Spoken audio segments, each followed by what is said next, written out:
কুকুরের ফেস অনুযায়ী আঁকতে গিয়ে শেষে কিনা ইঁদুরের ফেস এঁকে ফেললাম। Hello dear souls, welcome back to Tukitaki by দিনি।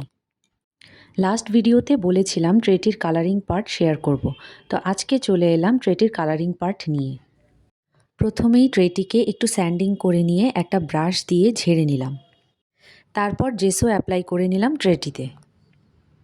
ট্রেটিতে বেইজ কালার করতে চেয়েছিলাম, কিন্তু আমার কাছে বেইজ কালার ছিল না বলে হোয়াইটের সাথে সামান্য পরিমাণে red and yellow colour mix করে পিচ কালারের মতো একটা লাইট শেড তৈরি করে নিলাম। নাকে একটু হোয়াইট কালার অ্যাড করলাম, যদিও খুব একটা বোঝা যাচ্ছে না। ব্ল্যাক কালার দিয়ে চোখ, কানের মাঝের অংশটা এবং নাকের ওপরের দিকটা কালার করে নিলাম। একবার ভেবেছিলাম চোখের কালো অংশটার ভেতরে হোয়াইট কালার দিয়ে ছোট ছোট সার্কেল অ্যাড করে দেব, বাট পরে আর করিনি।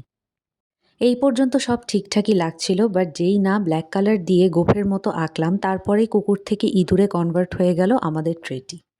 তোমাদের কাছে ট্রেটি কেমন লাগলো জানিও।